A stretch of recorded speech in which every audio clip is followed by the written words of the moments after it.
Él feminista. Sí, sí, totalmente, totalmente.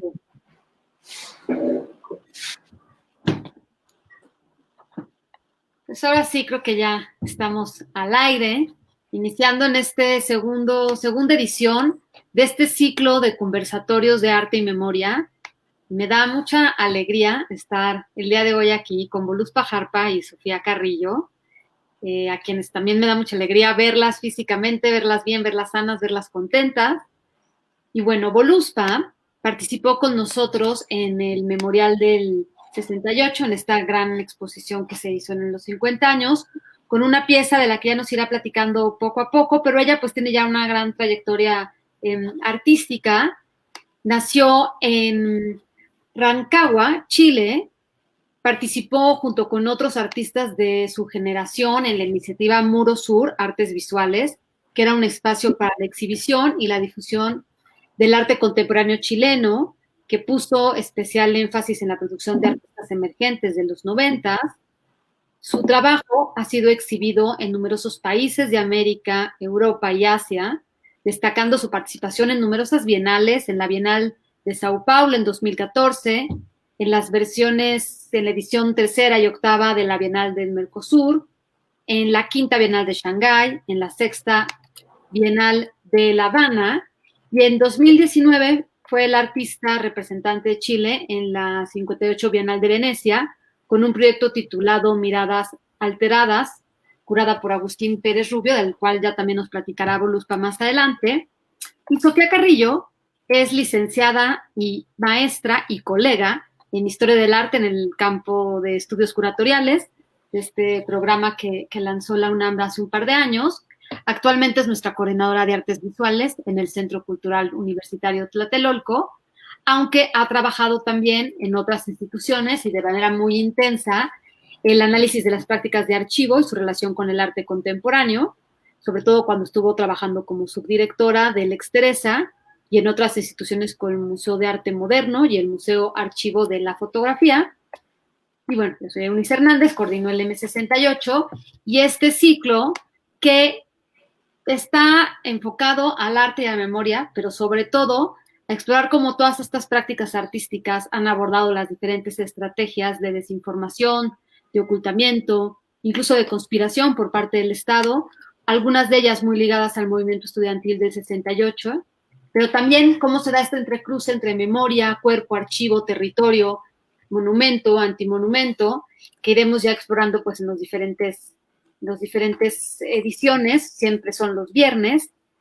Y bueno, a mí me gustaría, Voluspa, que tú nos platicaras, iniciando ahora sí que en materia, con esta pieza que hiciste para los 50 años del 68, que se llama Secret Memorialis, y que, bueno, fue una pieza que te convoca, por un lado, el equipo curatorial del M68, que estaba liderado por Luis Vargas, y te contactan para hacer esta comisión para intervenir tres tipos diferentes de archivos, todos ligados al 68, ¿no? Por un lado, estos archivos que fueron desclasificados en su momento en Estados Unidos, que además tomaron gran importancia, digamos, en los estudiosos del movimiento, porque los retoma Kate Dole en esta investigación que hizo con el National Security Archives, precisamente para buscar a través de los documentos cuántos muertos hubo en la matanza del 2 de octubre. También, como parte de esa serie de documentos, hay otros que están relacionados más bien con la CIA, con esta operación Litempo, que pues, digamos, está más o menos comprobado que a través de esta operación fueron captando como informantes a algunos funcionarios.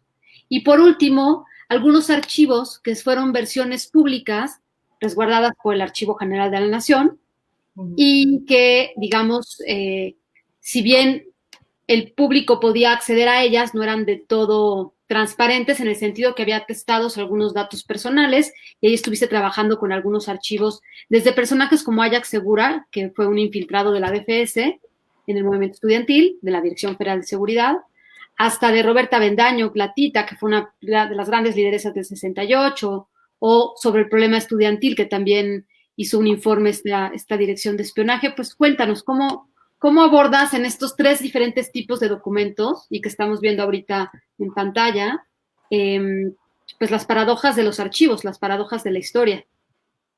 Sí, antes de entrar en materia y ponernos serias y analíticas como corresponde con estos asuntos, me quiero saludarlas y decirles que me encanta verlas y estar con ustedes y tener la oportunidad de tener esta conversación y me da mucho gusto que estén bien y las veo súper bien, así que muy contenta de reunirnos aunque sea virtualmente, ¿no?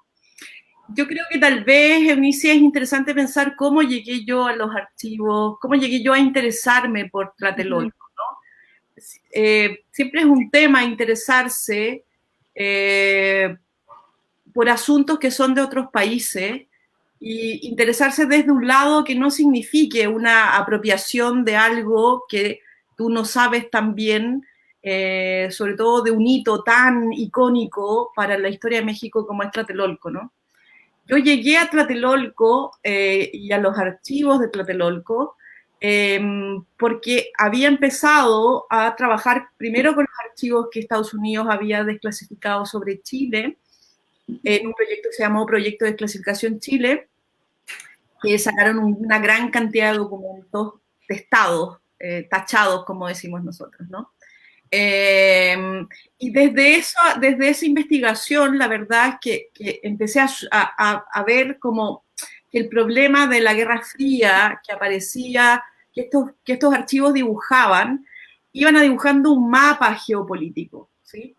Entonces de los archivos de Chile fui al Cono Sur, que después vamos a hablar un poco más de eso, y fui como subiendo por América Latina, eh, y empecé a entender una noción latinoamericana a partir de las políticas, la política externa diseñada por Estados Unidos para toda la región, ¿no? Ahora, cuando llegué a los archivos de Tlatelolco, fue súper importante para mí porque dimensioné algo que, aun cuando toda la colección de archivos sobre la manipulación de la Guerra Fría de parte de Estados Unidos en connivencia con las élites latinoamericanas es una historia difícil para todos los países latinoamericanos y trágica también.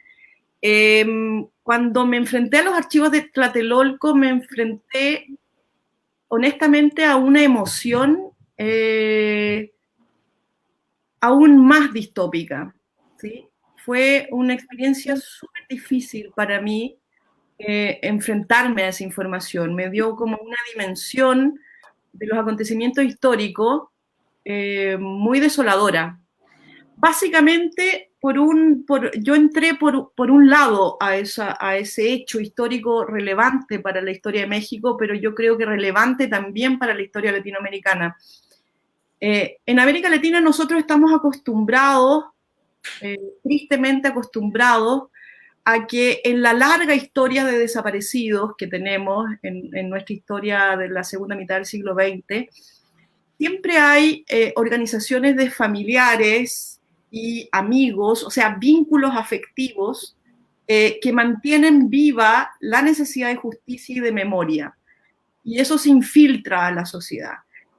Y cuando me enfrenté al acontecimiento de Tlatelolco a través de los archivos que la CIA había desclasificado sobre esos hechos, me enfrenté a la posibilidad de que esa desaparición de cuerpos y de personas y del hecho histórico y por lo tanto la falta de justicia también significara algo que yo no había dimensionado, que podía significar la desaparición radical del hecho, ¿no? Y eso tengo que confesarles a ustedes que me produjo muchísima angustia. Y como que entendí de alguna manera, y es una tesis aventurada, pero como yo soy artista puedo hacer tesis aventuradas, eh, entendí que la dimensión del detenido desaparecido como política para evitar la justicia, de alguna manera ahí se había anclado para todos nosotros. ¿Sí? Entonces, el 2013 hice la primera pieza que se llamaba Litempo, donde hice una línea de tiempo cronológico usando solo la visibilidad de cómo los archivos parten contando la historia de Tlatelolco con todo el texto, en la medida que se acercan a los días anteriores a la masacre, empiezan a aparecer las tachaduras, o lo testado, que llaman ustedes, la censura de la información, y en los días de la masacre ya aparecen como borraduras bastante grandes, ¿no? Pero lo que me hizo particularmente centrarme en ese hecho fue esta dimensión que yo no la había tal vez comprendido, y la comprendí a partir de este hecho histórico en México, ¿no?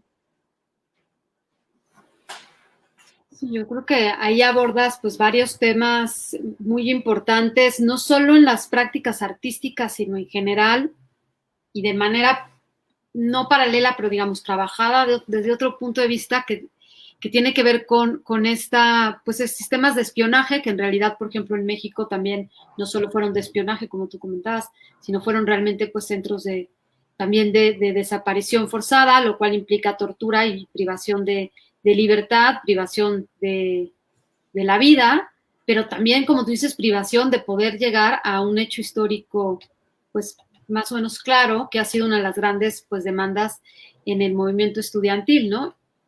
Sí, que para una persona que no es mexicana, imaginarse, y vi muchos de los documentales que se hicieron y las películas que se han hecho también, los cortos videos que hay grabados de esos días, dimensionar que pudiera ocurrir una masacre a plena luz de día y no saber cuántas personas murieron, cómo se llaman, en su totalidad, dónde están esos cuerpos, es algo muy difícil de dimensionar, ¿no? Creo que es muy difícil que eso suceda. O sea, implica romper no solamente la institucionalidad de un país, sino que implica romper, como lo veo yo, vínculos afectivos que son los que sostienen las sociedades, ¿no? Y esa dimensión de la masacre de Tlatelolco me conmovió mucho, todavía me conmueve mucho, ¿no? La encuentro como una especie de hoyo negro en la historia latinoamericana, ¿no?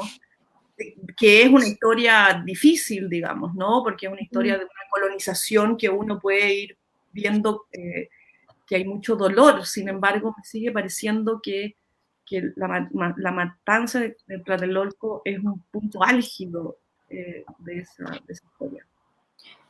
Es una borradura sistematizada, ¿no? Una obliteración sistematizada, porque además puedes acudir como a cualquier archivo fotográfico, hemerográfico, bibliográfico, y justo todos los documentos de esas fechas no existen. Claro, yo también creo que fue poner a prueba a la sociedad a ver si una sociedad podía o no podía tolerar eso como política.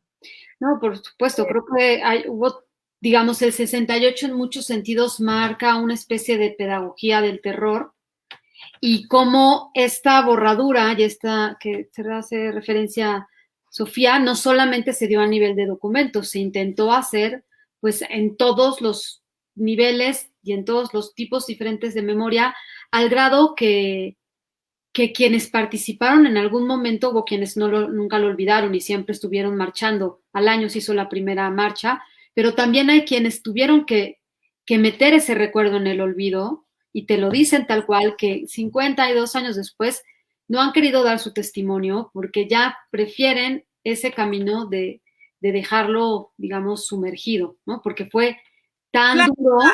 La desigualdad y la desproporción de un ejército contra una población desarmada, en un lugar habitacional además, en una marcha masiva, es una desproporción de fuerza que yo creo que sin duda es algo que, como un cortocircuito dentro de la sociedad, ¿no?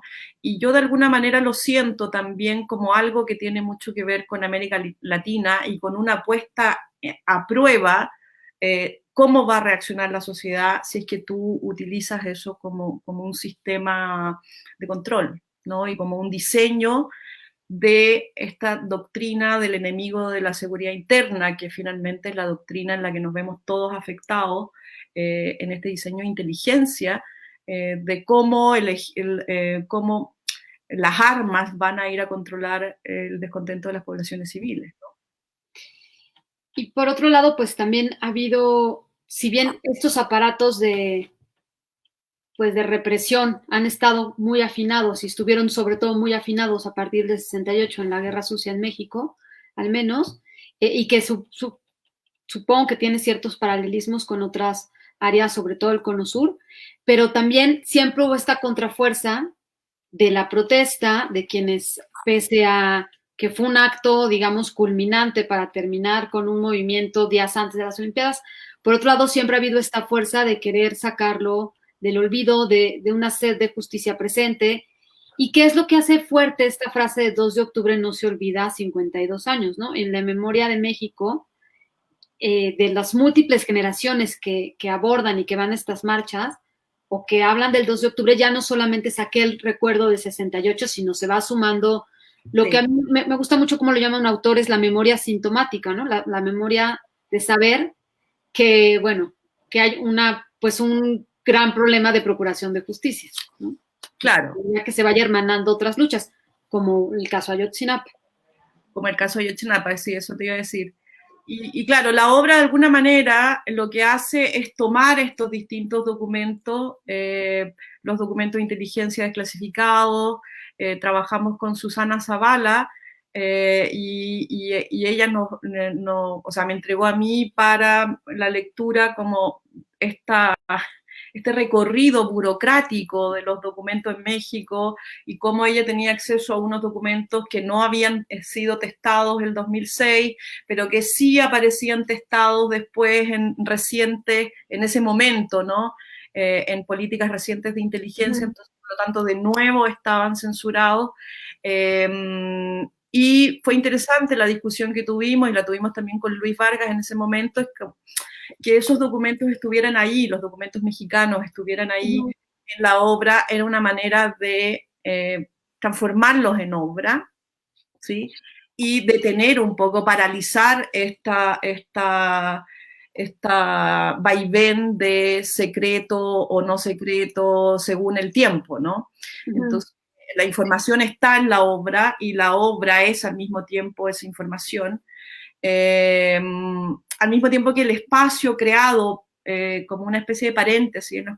Son como dos paréntesis que se dislocan.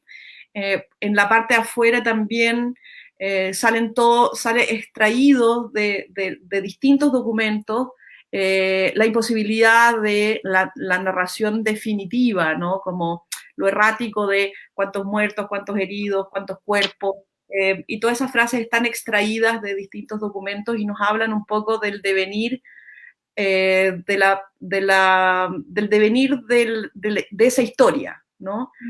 Y que sin duda yo creo que, como tú dices, son historias pendientes, ¿no? Aun cuando en distintas administraciones se intente o llegar a justicia o borrar, en la memoria colectiva eso sigue estando ahí como un pendiente, y ese pendiente se va traspasando a distintas generaciones, ¿no? Claro. Sí, creo que hay pues mucho que reflexionar, y que además en términos de materialidad queda muy clara en la pieza que tú hiciste, ¿no? En Secret Memorialis, que ya desde el nombre, también ahorita si quieres cuéntanos de cómo llegas tú a este nombre, se nota, porque trabajas los diferentes documentos de diferentes maneras, de manera que sea muy visible esta imposibilidad de tener el contenido y de poder acceder a él.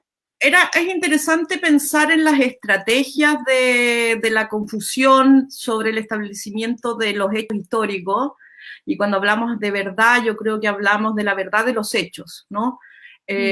No de la verdad de los vencidos, ni de la verdad de los vencedores, sino que estamos hablando simplemente de qué sucedió, cómo se llamaban las personas que estaban ahí, dónde fueron enterradas, dónde están sus cuerpos, quiénes fueron las personas que participaron de esos hechos. O sea, establecer los hechos, ¿no?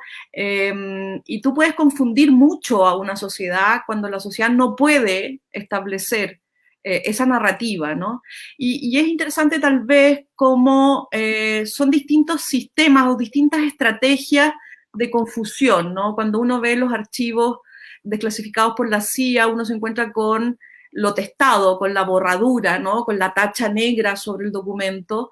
Y sin embargo, cuando uno accede a los documentos mexicanos, lo que hay es una especie de verborrea burocrática inmensa, que narran cosas contrapuestas, contradictorias, y en toda esa confusión del lenguaje también se hace como imposible determinar de qué me están hablando, ¿no? Son estrategias distintas, pero tal vez y tal vez tiene que ver con nuestras culturas, la cultura latinoamericana y la cultura norteamericana, digamos. Una es sintética y la otra es como muy barroca, ¿no? De poner exceso de información de tal manera que el que lee, el que trata de saber, queda completamente confundido en las paradojas que ahí se presentan, ¿no? Y que yo, no sé, alguna vez leí también y hojeé los documentos que tenían que ver con Ayotzinapa, justamente por lo mismo, ¿no? Como de alguna manera Ayotzinapa es un eco, no solamente porque los chicos venían a marchar a recordar Tlatelolco, sino porque recuerda el modus operandi, ¿no? Y alguna vez leí esos informes de las distintas comisiones y también me pareció lo mismo, digamos, era como 500 o 600 o 1000 páginas de algo que tú dices, bueno, pero ¿dónde están los hechos? ¿No? Claro. Pues sí, en este arte de decir y no decir nada, ¿no? También, y de crear una confusión en términos jurídicos y en términos del lenguaje, como bien dices, que termina volviéndose una confusión muy constante, creo, en nuestra historia mexicana, de diferentes narrativas, que es lo que de alguna manera busca hacer Forensic Architecture en su pieza, ¿no? Mostrar las diferentes narrativas a nivel visual que hay por parte de la que llamaron la verdad histórica y por otro lado, pues cómo se va alejando de los testimonios de sobrevivientes o de personas que fueron testigos. Y creo que ahí también hay un trabajo que el hacerlo visual a veces también ayuda como para comprender estos grandes abismos que hay en los diferentes pues tratamientos y por lo tanto en la comprensión de la verdad, ¿no? De la verdad en términos históricos. Claro, sí, yo creo que gran parte del trabajo que he hecho con los archivos tiene que ver probablemente con el deseo de, primero, que esos archivos tengan una corporalidad y una materialidad que impida que uno no los vea, digamos, ¿no? O sea, la materialización del archivo como algo material, visual, estético, están ahí, ¿no? Entonces, por lo tanto, ya no es este archivo digital que desaparece o el archivo que está guardado dentro de un Cardex, el papel, sino que toma una solidez material que hace que de alguna manera tenga una presencia corpórea, ¿no? Por un lado, y también yo creo que en un intento como de impedir su destrucción, ¿no? Como en esos trabajos míos yo uso materiales que no se van a degradar tan fácilmente, ¿no? O sea, van a estar ahí por mucho tiempo, ¿no? Y yo creo que tiene que ver con eso, el llevarlos a una materialidad extraña al archivo, tiene que ver de alguna manera con impedir su destrucción, ¿no? Y esta relación entre memoria y secreto, ¿no? Con la que tenemos que lidiar y que tenemos que lidiar producto de cosas que podemos ir hablando cuando veamos otras piezas, que es instituir el secreto como la forma de ejercer el poder, ¿no? Que es algo muy perturbador y uno lo puede entender en términos subjetivos, tiene que ver con el psicoanálisis, ¿no? Todo está descrito un secreto familiar, un secreto personal puede volverte loco, ¿sí? Ujú. Y un secreto social puede enfermar a una sociedad y puede mantenerla en un estado de shock permanente, ¿no? Lo dice la Naomi Klein en su doctrina del shock, dice exactamente eso, ¿no? Cuando una sociedad no puede establecer qué pasó, cuando no puede tener su propia narrativa sobre los acontecimientos que han vivido, que psicológicamente el colectivo ha vivido, entonces esa sociedad se le perpetúa un estado de shock, ¿no? Y eso es una construcción también en torno a esta relación entre secreto, poder e información, ¿no? Entonces, el título tiene que ver con eso, ¿no? Tiene que ver con esa tensión entre memoria y secreto, y el secreto como el signo del poder, ¿no? Que después podemos hablar un poco de eso, porque es muy raro como nosotros hemos establecido que el que tiene poder, de alguna manera, es el que tiene la información en secreto, ¿no? Y es algo súper monárquico, que creo que parece que nunca hemos logrado romper esa estructura hegemónica, ¿no? O sea, el poderoso lo que tiene en realidad es una cantidad de información a los que los otros no acceden, ¿no? Y por lo tanto controla la narrativa, ¿no? Y al controlar la narrativa controla la psiquis, ¿no? No, sí, y bueno, esta doctrina un poco del shock, pues realmente sí encuentra uno de sus momentos claves, si no es que su nacimiento, por lo que tengo entendido, pues justamente en esta Guerra Fría de los años 70, ¿no? Con estos dos polos, siempre capitalismo, comunismo, donde incluso pues esta tensión constante de creer que podría existir un enfrentamiento armado nuclear con el que se jugó tal cual, porque uno lo ve claramente, pues con todos los comerciales que había de la época, con esta, pues ahora sí que control mental de cómo te podía llegar una bomba Claro. y en ese momento acabar producto de este enfrentamiento, o bien este temor que se da en torno a lo que podía implicar la izquierda y la izquierda comunista, que es una, digamos, la justificación en el caso del gobierno mexicano. En el caso de todos los y en todo el cono sur, exacto. Porque acusar a alguien de comunista es como lo más fácil, reductivo y simplón, y uno lo ve todos los días y lo ve en todas partes, ¿no? O sea, como es una caricatura casi, ¿no? Como de... Totalmente. Sí. Claro.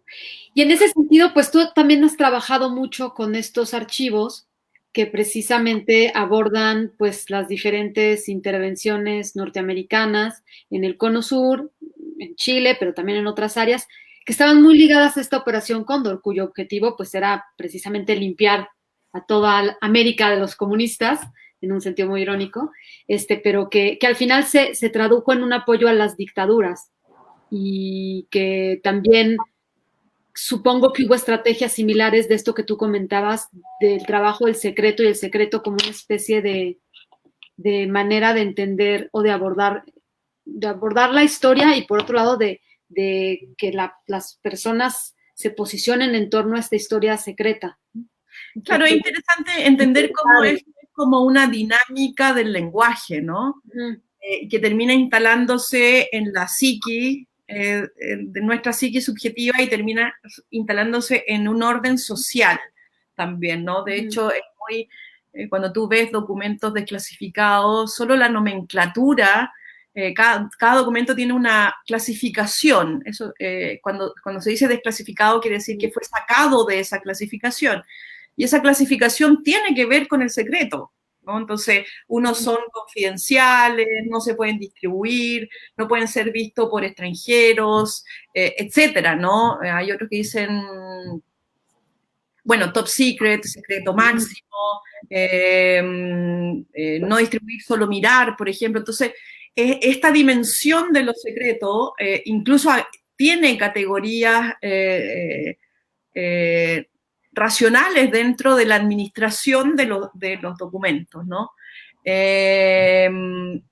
Y yo no sé hasta qué punto esos mecanismos nosotros nos hemos librado de ello, porque sin duda nosotros le ponemos el nombre de Guerra Fría y evidentemente aparece en un periodo en que el mundo estaba dividido entre dos bloques de poder y lo que se suponía eran dos ideologías modernistas,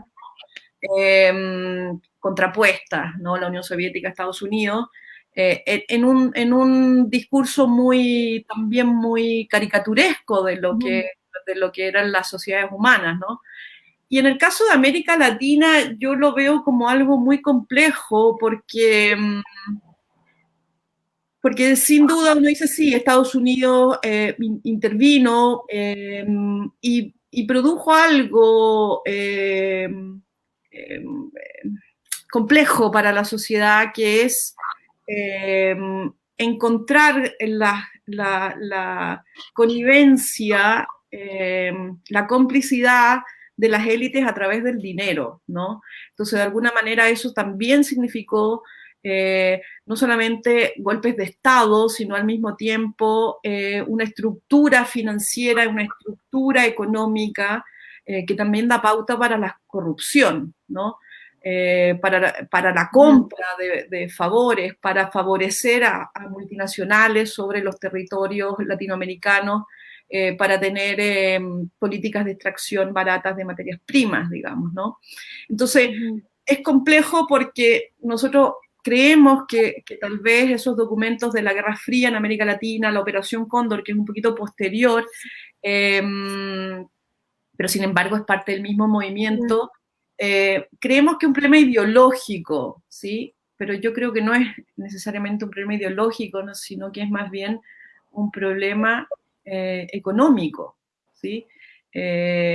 O sea, lo que uno lee en esos documentos es de qué manera se financian partidos políticos, de qué manera se influye, se inventan discursos para poder de alguna manera controlar una región completa, y probablemente sucede en otras regiones también. Yo no soy experta, por ejemplo, en sudeste asiático, yo he estudiado básicamente la Guerra Fría en América Latina y en Europa, pero y creo que sucede en otros lugares también de la misma manera, pero instala un sistema corrupto también, ¿no? O sea, el secreto tiene que ver no solamente con un problema ideológico, como uno podría pensar, dos ideologías contrapuestas que están disputando modos de entender la vida humana, sino básicamente es un sistema colonial económico que va a significar y que va a traer un costo de vidas humanas, pero también un costo ambiental, por ejemplo,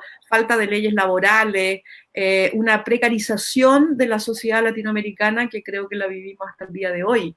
Entonces, es un problema complejo y yo creo que los movimientos en América Latina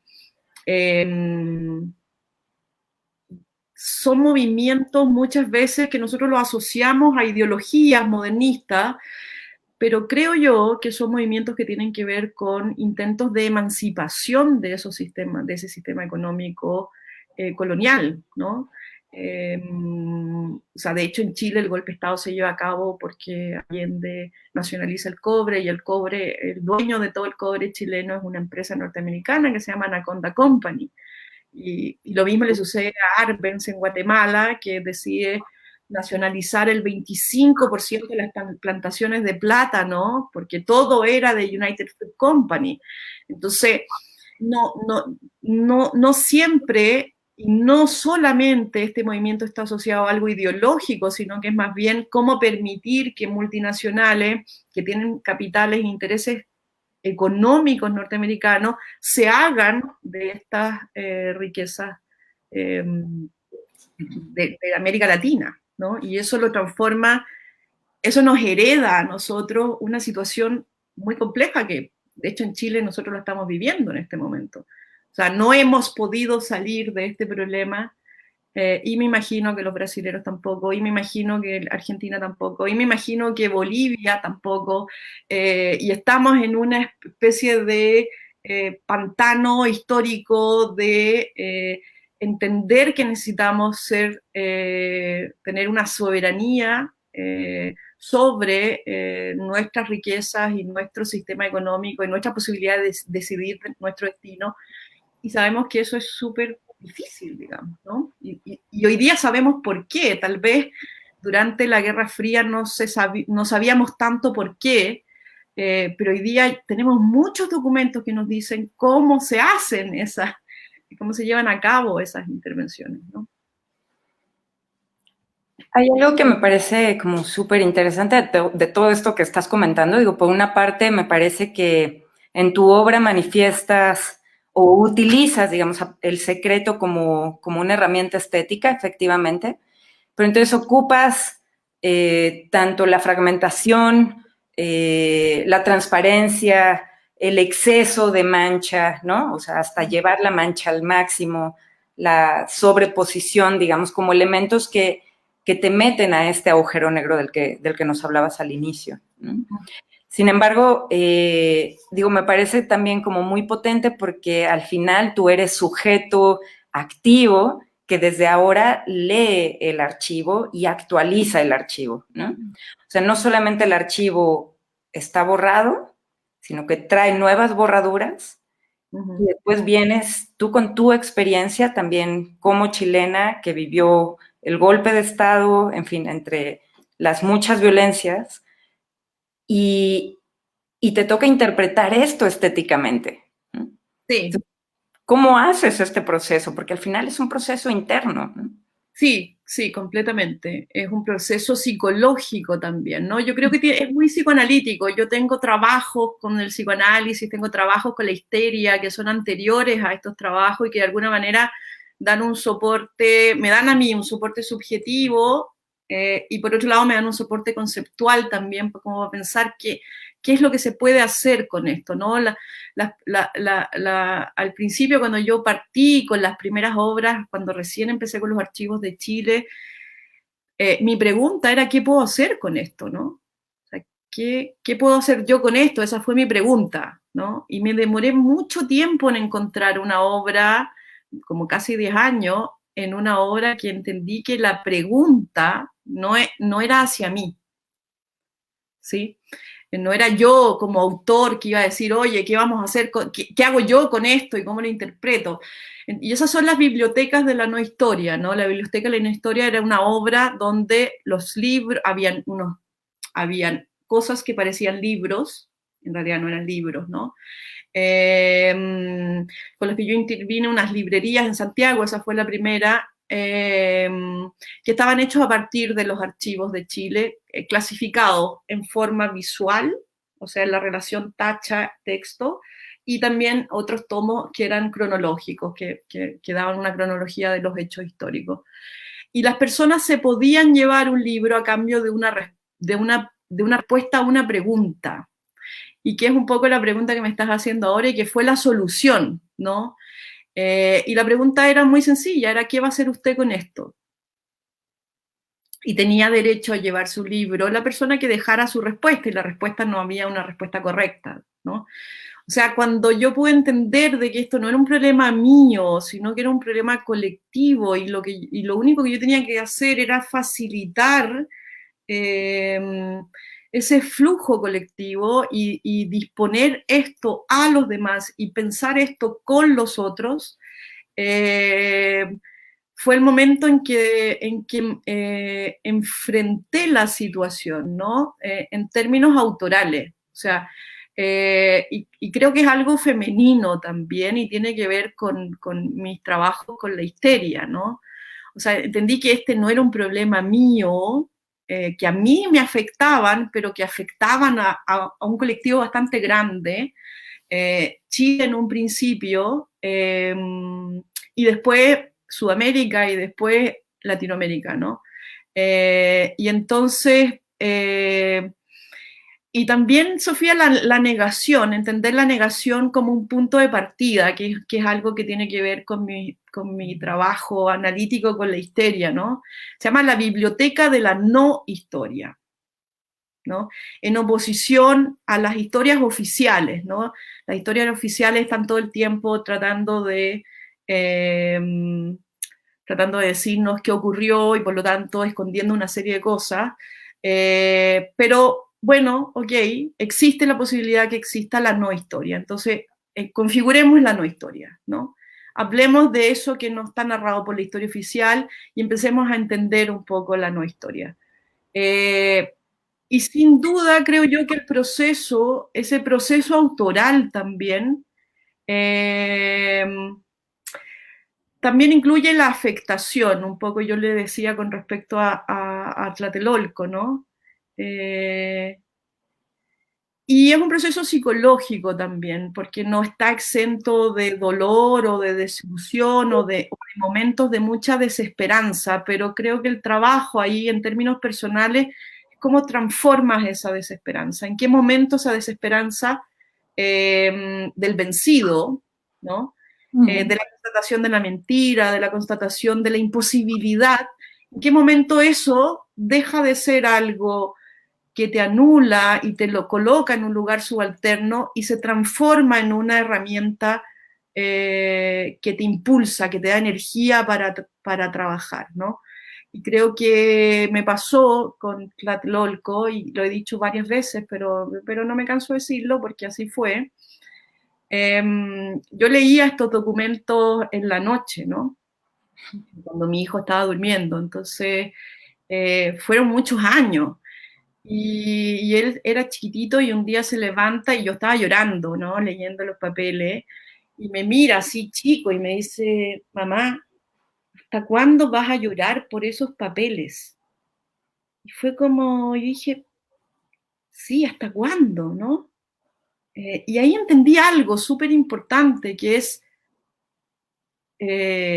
no quiere decir que no me afecte, no quiere decir que no nos afecte, no quiere decir que no revele una dimensión nuestra que es compleja, pero quiere decir que tenemos la responsabilidad con las generaciones futuras de entregar otro tipo de respuestas que no sea solo la afectación o la negación, ¿no? O sea, tenemos que entregar herramientas a los que vienen en el futuro que les permita enfrentarse a esto, ¿no?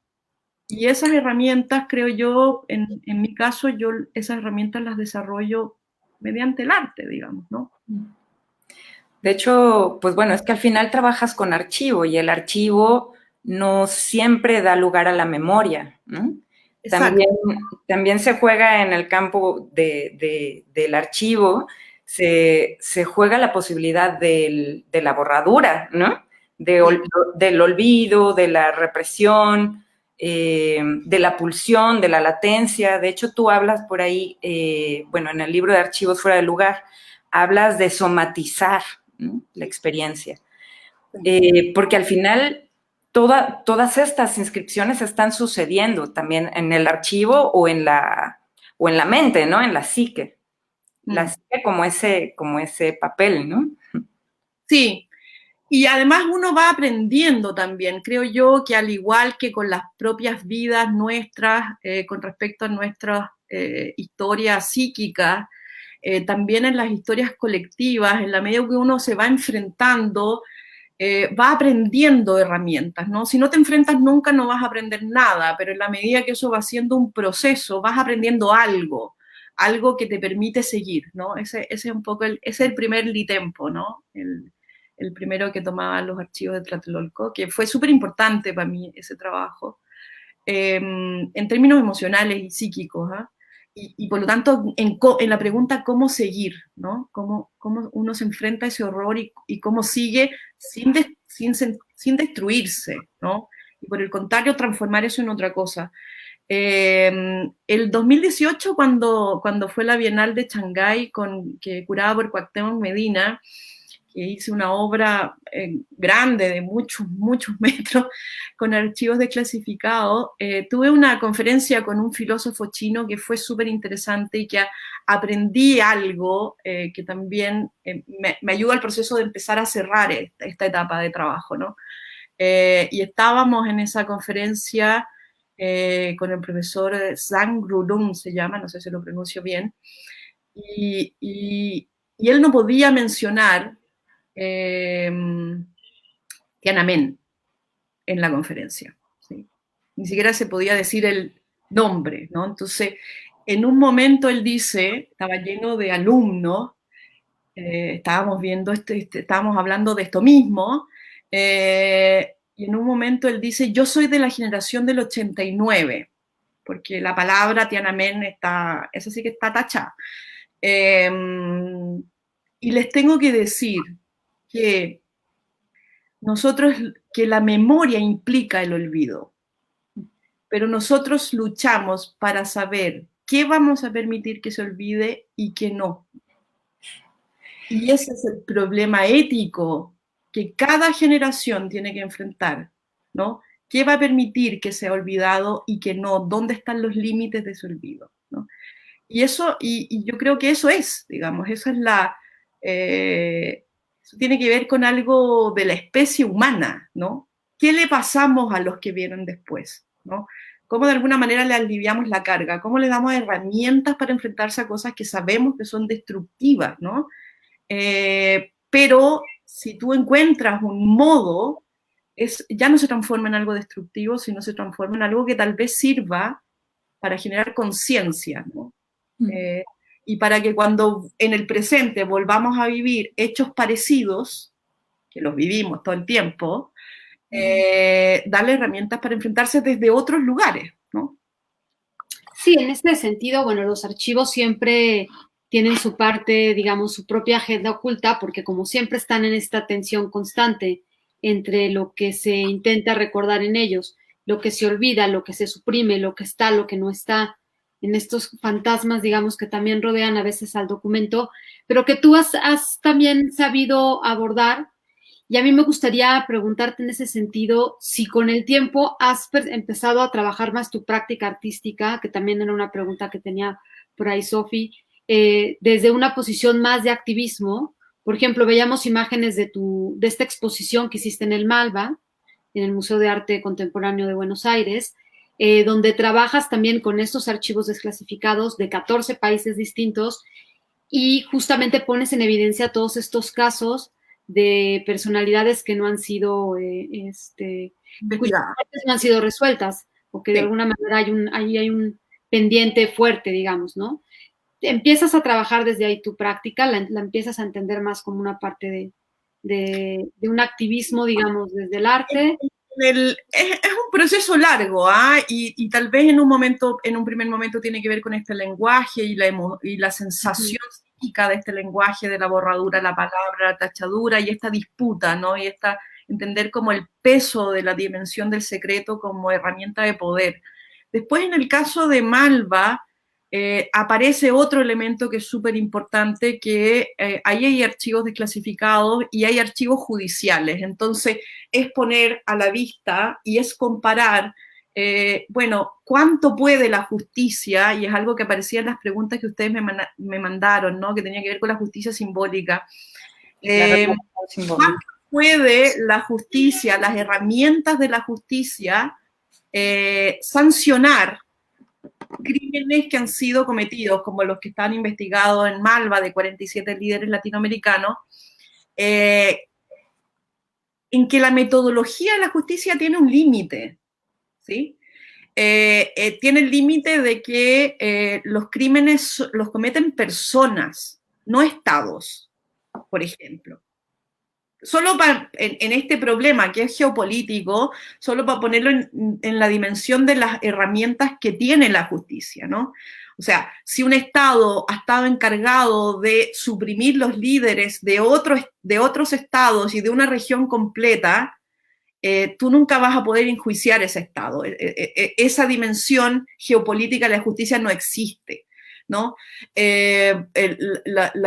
Los crímenes son individuales, lo cometen personas, entonces máximo el agente que puso el veneno, tal vez si lo logras descubrir, vas a poder encarcelarlo, pero toda la trama que hay detrás de eso no va a tener sanción.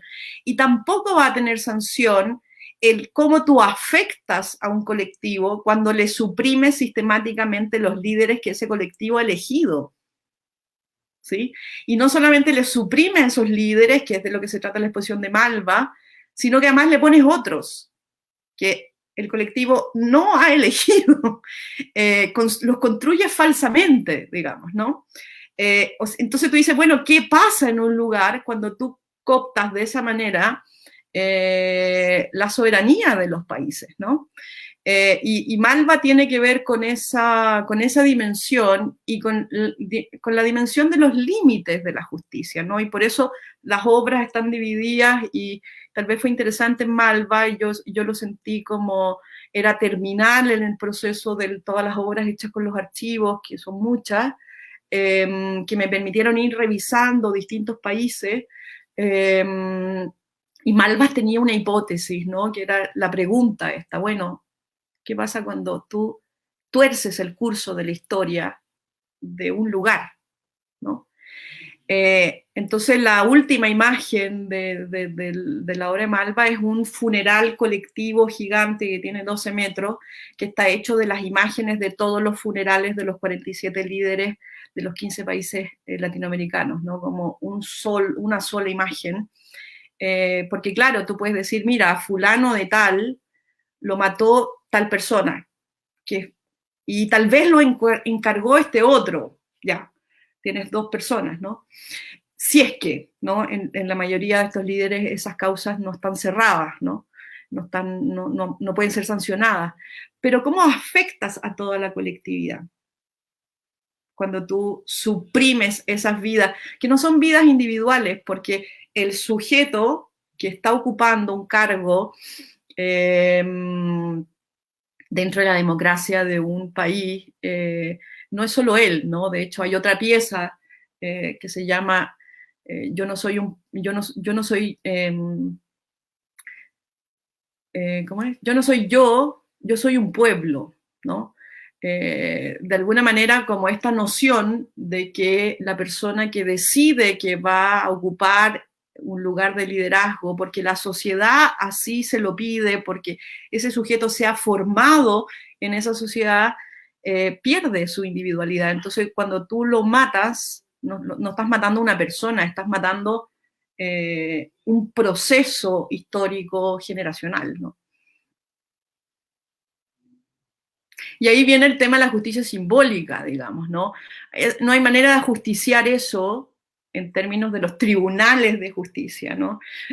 Por lo tanto, creo yo que ahí hay una herramienta del arte. El arte sí puede construir esa dimensión. Y en ese sentido, no sé si eso es activismo o no, pero en mi experiencia es lo que a mí me da sentido de ser artista, digamos, ¿no? Uh-huh. Es una vía hacia, digamos, reconocer la colectividad y por tanto, pues bueno, una de las posibles reparaciones, ¿no? Simbólicas que puede haber en estos procesos. Claro. Que creo que pones ahí sobre la mesa varios temas.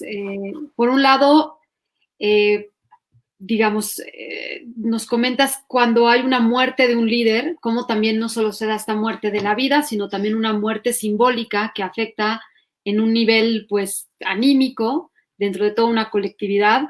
Eso me recordó mucho a esta frase que tenía justamente cuando empezó el EZLN de Todos Somos Marcos, justamente con esta idea de intentar que no cayera un peso tan grande en una persona individual que podía en algún momento no desaparecer, pero digamos como esta búsqueda de que este sentimiento sea de una colectividad y que por lo tanto contribuya, pero a la vez, y es ahí donde también creo que entramos este complicado terreno de las reparaciones simbólicas, el que se ha utilizado últimamente este término para cuando hay una imposibilidad de una reparación o de un dictamen jurídico, digamos, penal, ya sea porque pasó el tiempo, ya sea porque no se conoce, ya sea porque este problema de culpar al Estado se vuelve una abstracción tan grande que llega un momento en que se vuelve completamente, se desmorona, digamos, ¿no? Esa posibilidad de la verdad jurídica y de la procuración de justicia. Pero por otro lado, pues también la reparación simbólica a veces pareciera que no termina de abarcar toda esa necesidad, sobre todo de los colectivos de víctimas, que además supongo que todas las víctimas también tienen sus diferentes opiniones respecto a la reparación simbólica, ¿no? Yo no sé cómo tú lo has vivido, por ejemplo, Voluspa, en otros lados, como puede ser Chile, o Sofi, tú también, ¿qué opinas? Que es un tema que de alguna manera, pues, haya tocado al Centro Cultural. Nosotros tenemos una pieza, instalación, que es probablemente la primera resolución que un área de gobierno, que en este caso fue la CEAB, hace una reparación simbólica a través de una instalación artística, pero claro, también es igual de problemática porque hay quienes identifican y hay quienes que no, y es también lo que creo que las discusiones que provocan. No sé, ahí ustedes cómo ven esta complejidad de las reparaciones simbólicas en ese sentido. O sea, yo creo, si tú me lo preguntas en términos activistas, yo creo que el problema de la justicia es que hay que reformar la justicia. O sea, la justicia no puede ser un problema de individuos si los diseños son diseños de políticas que son llevados a cabo por aparatos no solamente del Estado nacional, sino de otros estados, ¿no? O sea, creo que la historia contemporánea del siglo XX es una historia de intervenciones geopolíticas, y eso no hay manera de sancionarlo, ¿no? O sea, tiene que haber una reforma de la justicia, ¿no? Tanto a nivel macro, la justicia no da cuenta del problema geopolítico. Imagínate el problema geopolítico de Medio Oriente, o sea, con todo interviniendo ese lugar en los últimos 60 años, ¿no? Es un problema geopolítico. Sí, tú puedes decir, bueno, fulano de tal estuvo a cargo de esto, pero es tan grande que al ser un problema de colonialismo, si la justicia no se hace cargo de ese problema macro geopolítico, es muy difícil que eso pueda tener una sanción judicial si es que no cambiamos la noción de justicia. Y lo mismo le pasa a la justicia en términos de sus limitaciones, por ejemplo, en el caso de las mujeres. O sea, también a nivel micro, la justicia tampoco da cuenta de, qué sé yo, las violaciones que se producen a nivel del mundo privado, ¿no? Entonces, también ahí la justicia dice, bueno, no, ella dice que la violaron, él dice que no la violó, que fue consentido, y hasta ahí llega, ¿no? O sea, si tú me preguntas de manera radical, yo te digo, bueno, necesitamos una justicia que tenga otros parámetros, ¿no? Que pueda dimensionar tanto el problema privado que tiene que ver justamente con los reclamos feministas, ¿no? Como este problema colonial con intervenciones geopolíticas. Ahora, por supuesto, la justicia no está diseñada de esa manera, las leyes no están diseñadas de esa manera, ¿no? Estados Unidos, ni China, ni Rusia nunca han firmado un pacto de tribunales internacionales, jamás. Y no lo harán, digamos. Entonces los tribunales internacionales sirven para enjuiciar a cierto tipo de gobiernos, pero y países y personas, pero no a otros, digamos, ¿no? O sea, en ese sentido hay una debilidad del sistema, ¿no? Yo creo que también hay como un problema de fondo y es la pluralidad de la experiencia, ¿no? De manera que efectivamente se tendría que plantear, bueno, primero separar lo que sería una reparación a través de la justicia, ¿no?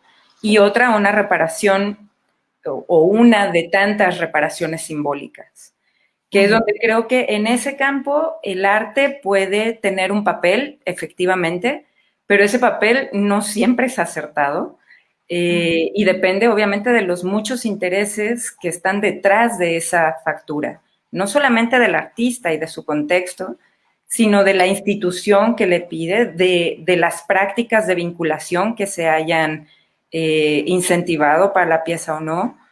En fin, hay una serie de problemáticas para revisar si hay aciertos o desaciertos ante un problema pues inabarcable hasta cierto punto, ¿no? De manera que yo creo que el arte pues sí es una oportunidad, digamos, da oportunidades de vinculación para varias cosas. Una, para generar comunidad, para reconocer comunidad, para reconocer diversidad, y que dentro de esa diversidad las voces que quieren ser escuchadas puedan ser escuchadas. Pero no todos quieren eso, ¿no? Digo, ya lo comentábamos hace algunos minutos, hay quienes prefieren el silencio como una postura personalísima o prefieren otro tipo de reparaciones, ¿no? Creo que ahí hay un problema delicado, pues, con el asunto de las memorializaciones, ¿no? Y de las resoluciones simbólicas. Sin embargo, creo que hay un sí o sí en las propuestas artísticas, que es que no pueden entender a los sujetos que buscan esta reparación como sujetos pasivos. O sea, ahí sí o sí tienen que ser copartícipes, co-creadores. Y luego el problema también viene en mantener una programación activa y un vínculo activo con esa comunidad, ¿no? Y actualizarlo.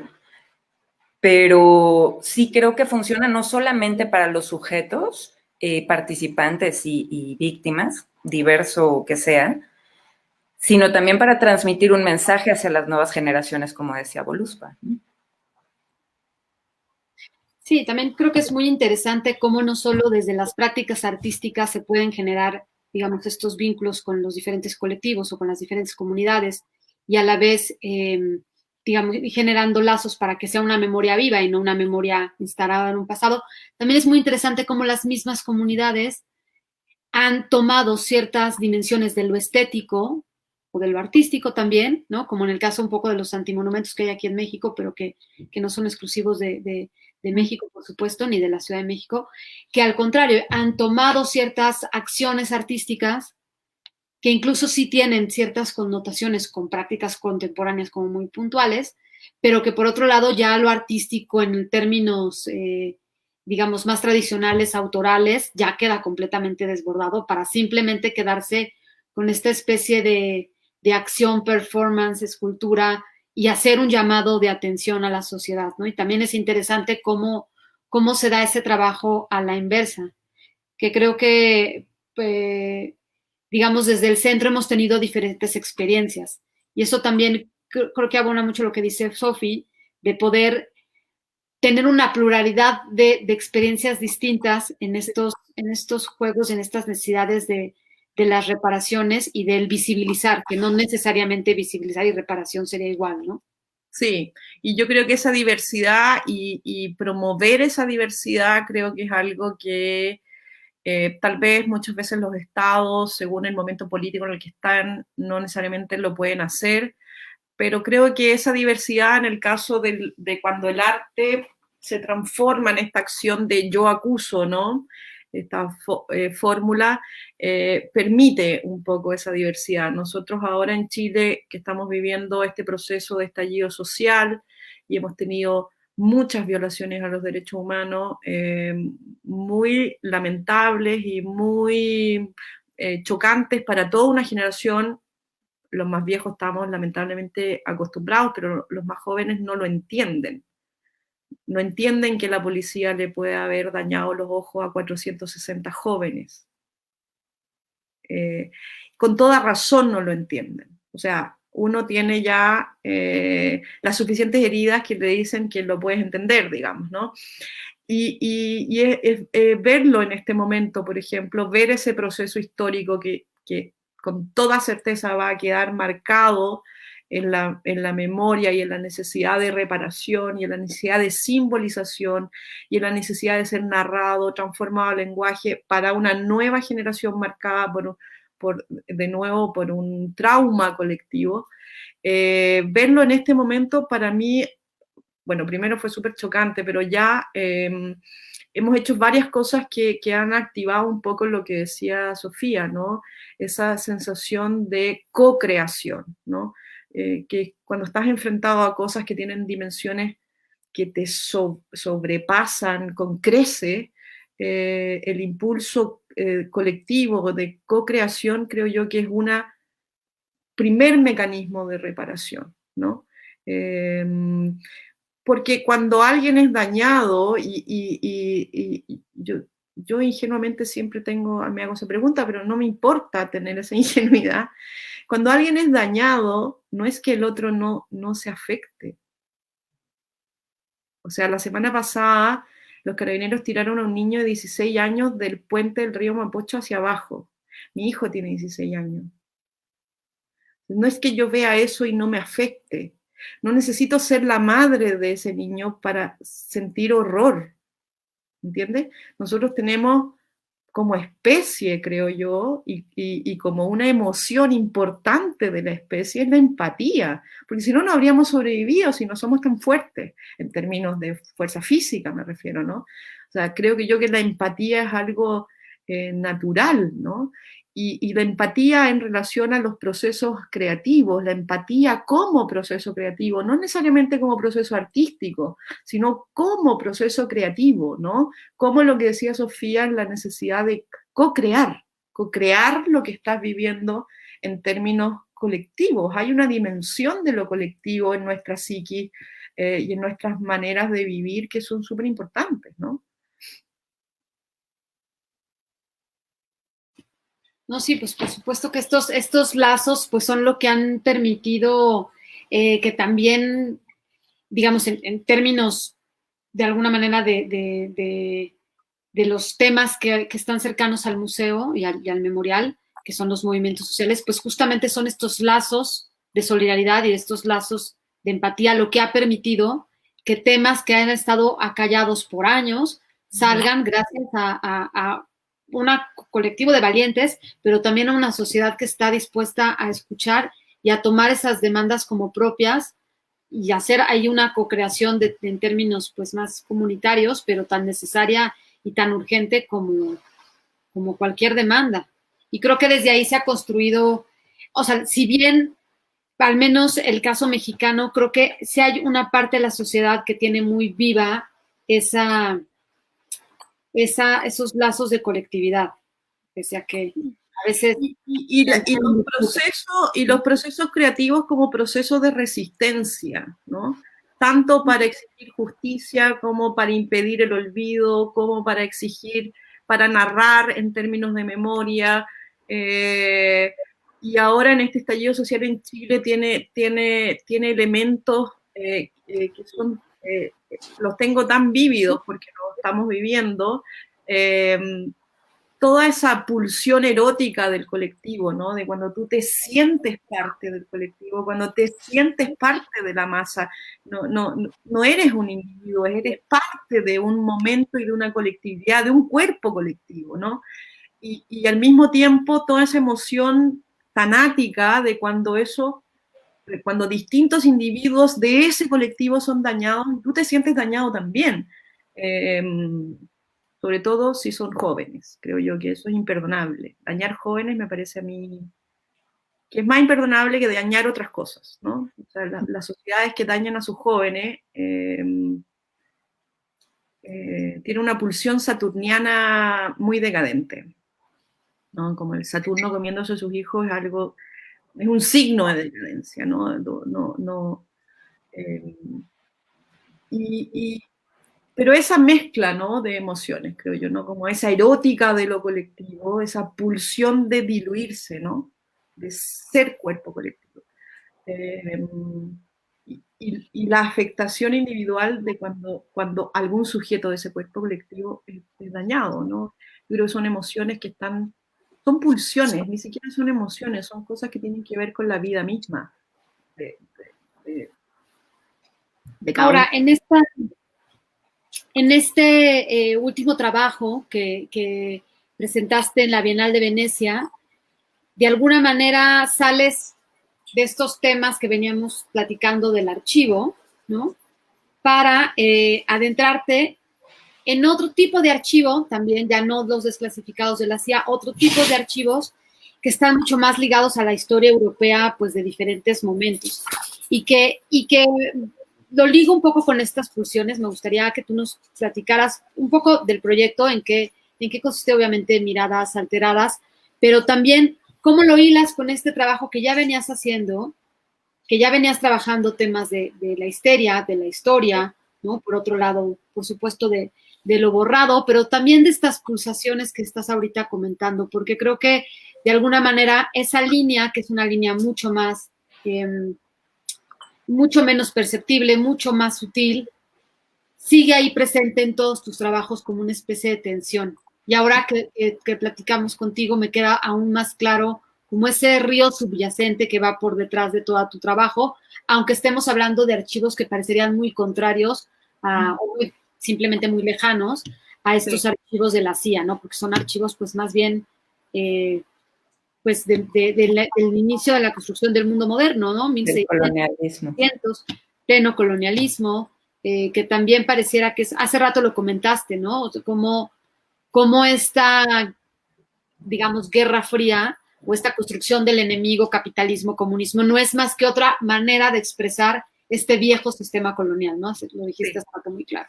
Y creo que ahí va, pues ahí se centra este trabajo de miradas alternadas. Mirada Alterada, que lo hicimos con Agustín Pérez Rubio en el Pabellón de Chile, fue como una pregunta, ¿no? La pregunta que surge cuando uno hace un proceso y termina un proceso, y uno lo termina en algún momento porque por agotamiento también, pero también porque surgió una nueva pregunta, ¿no? Entonces, Miradas Alteradas creo yo que es el inicio de una nueva pregunta que tiene que ver con un aprendizaje. O sea, de haber revisado esos archivos, de haber hecho esas obras, hay algo que finalmente se sintetiza y se absorbe un conocimiento que no se habría producido de otra manera, ¿no? Que es una de las cosas que a mí me gusta del arte, ¿no? La capacidad de condensar conocimiento que tiene el arte, que es lo que a mí me hace ser artista, todavía desear ser artista, ¿no? Y la pregunta que quedó al final del trabajo, después de Malva y todo eso, fue como, son dos cosas, ¿no? La pregunta racional es, bueno, ¿cómo se configuró esta psiquis? ¿No? ¿De dónde viene esta estructura psíquica que cree que puede someter y construir subalternidades desde el desprecio absoluto del otro, ¿no? Y construir un otro subalterno y mantenerlo siempre en ese grado de subalternidad, ¿no? Y de esa pregunta, que también tiene una dimensión histórica, racional, pero también tiene una dimensión psíquica, ¿no? ¿Cómo es esa psiquis hegemónica? ¿Cómo se construyó esa psiquis? ¿En qué está basada? Entonces, Miradas Alteradas está dividido en 3 núcleos. El primer núcleo es el Museo del Hombre Hegemónico y que cuenta un poco 6 microcasos, 4 del siglo XVII, del siglo XIX y 2 del siglo XX, que van contando un poco cuáles son los pilares donde se basa la psiquis del hombre hegemónico, ¿no?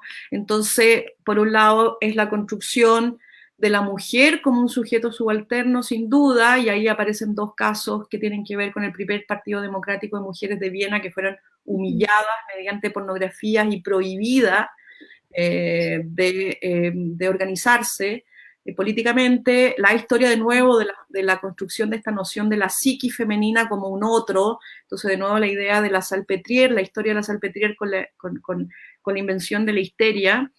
Después está la historia de los zoológicos humanos, que es entre 1848 y 1950, en Europa se exhibieron en 170 ciudades zoológicos humanos de una manera permanente, donde eran exhibidos los otros, los raciales no blancos, lo que colaboró a popularizar el racismo, a transformar el racismo en un espectáculo de masas, por un lado, y por otro lado en una argumentación científica, ¿sí?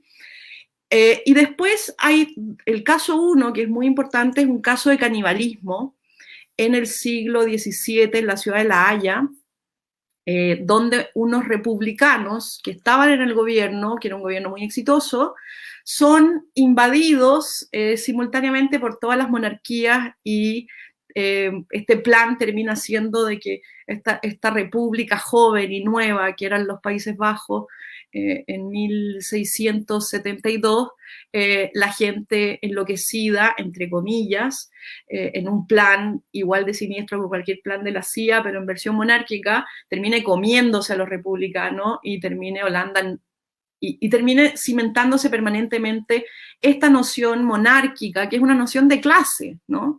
la monarquía es una jerarquía de clase, ¿no? Entonces, género, raza y clase y la construcción de esas subalternidades son revisadas en el Museo del Hombre Hegemónico. También está la invención de la República Bananera y el problema de la Guerra Fría en los atentados de falsa bandera en los 60, 70 en Europa. Después hay un segundo núcleo que aparecían ahí, que son unas pinturas que están en un lugar de ruina del espacio del pabellón, donde aparecen las imágenes de estos subalternos, ¿no? Subalternos en cuanto a género, clase y raza, siendo que la combinación género, clase y raza se da en todos los casos.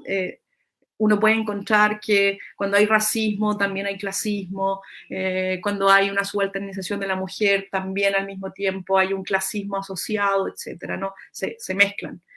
Y al final, la última parte, porque es interesante y también tiene que ver con lo que aprendí con los archivos de la CIA, hay una ópera, y se llama la Ópera de la Emancipación. Y entonces en esa ópera hay dos voces, el dominante y el subalterno, pero aparecen dos sujetos emancipados, ¿sí? Que uno es un arriero, el arriero es un sujeto que anda en la cordillera de los Andes, que trabaja en la cordillera de los Andes, que vive en la cordillera de los Andes, que tiene que ver con nuestra independencia. Es una figura mestiza, es una figura que sabe leer la naturaleza, que en la cordillera de los Andes no hay caminos, digamos, ¿no? Bueno, México también debe tener lugares así, donde son huellas, ¿no? O sea, tú no puedes ir a la cordillera y creer que vas a poder andar por caminos, tienes que ir con alguien que la conozca, ¿no? No, es un lugar inhóspito, es un lugar muy difícil. Y por otro lado, una mujer, que está en la voz de Daniela Vega, que también aparece, ¿no? Entonces, estos dos sujetos emancipados ensayan un discurso que dice, ¿sabes qué? Estas categorías, desde América Latina y específicamente desde Chile, porque tienen que ver con Chile también, estas categorías de clase, raza y género no me pertenecen, no me son completamente ajenas, y yo lo que tengo que decir es completamente otra cosa, ¿no? Y también tiene que ver con eso, ¿no? Tiene que ver con cómo construir, es un camino también de emancipación, finalmente, es lo que hemos hablado, ¿no? Cómo uno se saca de encima cierto tipo de noción psíquica que hace que uno ocupe lugares y responda a lugares de subalternidad que de repente puedes perfectamente desconocerlos, digamos, ¿no? Como mujer, como latinoamericano, como chilena, como mexicano, como sujeto político, decir, bueno, pero a ver, ¿por qué esto es así? ¿No? Y de eso se trataba, Miradas Alteradas, que era justamente alterar la mirada, estaba muy basado en el tema del museográfico, ¿eh? O sea, en la noción del museo, la noción europea del museo como un dispositivo de extinción, ¿no? Yo no sé si a ustedes les pasa, pero yo cuando voy a museos en Europa, como el British Museum o el Louvre, yo me muero de vergüenza. Yo no entiendo cómo ese expolio puede estar exhibido de esa manera, digamos, me produce una desolación. O sea, eso es la civilización, el que yo me robe templos completos y lo exhiba como exhibición del poder, por un lado, y después en este museo etnográfico, ¿no? No antropológico, sino etnográfico, donde yo digo, mira, en esta sala hay 4.000 años de historia de este pueblo, tengo 10 objetos y te cuento toda la historia de ese pueblo, ¿no? Entonces, el ejercicio museográfico también como un ejercicio de colonización, de conquista, que busca la extinción del otro, ¿no? Para producir una homogenización colonial, ¿no? Y yo, hombre blanco, nación imperial, cuento tu historia. Cuento tu historia. Entonces, claro, la postura del Museo del Hombre Hegemónico es invertir esa mirada y decir, ¿sabes qué? Miremos tu historia y veamos cómo tu historia tiene los puntos de construcción de una subalternidad de ustedes mismos, digamos, que sin duda la han exportado, nosotros la hemos adquirido, no voy a decir que no, pero es el momento de cuestionarla y de extrañarnos de eso, ¿no? Sí, por eso digo, el museo como institución, pues es una institución claramente producto del mecanismo y del sistema colonial, ¿no? De ahí que pues, los grandes museos también se hayan hecho gracias a sus colonias que trajeron todos esos objetos, si no, no hubiera museo. Y este otro que a mí me parece muy importante que menciones y que retomes, que son los zoológicos humanos, que por un lado permitieron el crecimiento de la etnología y la antropología como estas ciencias, ¿no? Donde se objetivaba al otro. Por otro lado, también pues era el primer contacto de muchos europeos como este centro hegemónico con estos, pues digamos que se traían a los diferentes, un representante de cada tribu, de cada comunidad, de cada, cualquier espacio que les pareciera exótico, pero también la institución museo, años después, pues justamente ahora precisamente desde los espacios que ya no son Europa, empieza a haber una crítica sobre conceptualicemos el museo de otra manera. ¿Por qué esta manera de conceptualizar el museo como un lugar, recinto que tiene una colección que mostrar?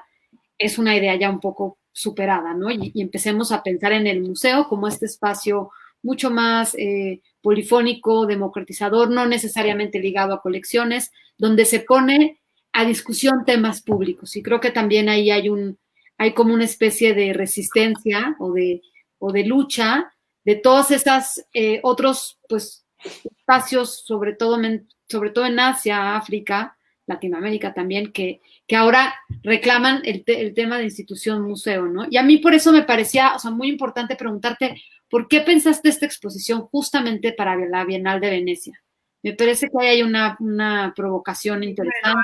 No había lugar mejor que la Bienal de Venecia para ir a invertir esta mirada, ¿no? La Bienal de Venecia es la Bienal más antigua del mundo y la Bienal de Venecia parte como una exposición universal en esta idea de la construcción de una hegemonía geopolítica, digamos, ¿no?